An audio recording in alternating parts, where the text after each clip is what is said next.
तेलंगाना के chief secretary Somesh Kumar और DGP Mahendra Reddy ने जिला कलेक्टर्स, एसपीज और आला अहदेदारों को 17 सितंबर को मनाए जाने वाले यौम कौमी यकजहती की इफ्तिताही तकारीब के लिए तमाम इंतजामात की हिदायत दी।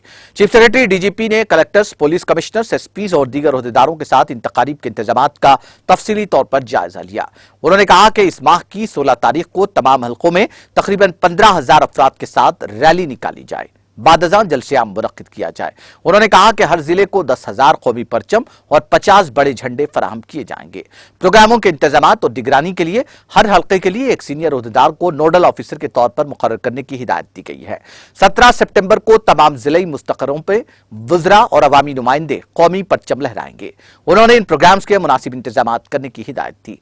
उन्होंने कहा कि 18 सितंबर को तमाम जिले मुस्तकिर पर बड़े पैमाने पर सकाफती प्रोग्राम मुनक्किद किए जाएं और तमाम अवामी नुमाइंदों को इनमें मदऊ किया जाए। इस माह की 15 तारीख से तमाम सरकारी दफातर, प्राइवेट और तिजारती इदारों को रोशनी से मुनव्वर किया जाए।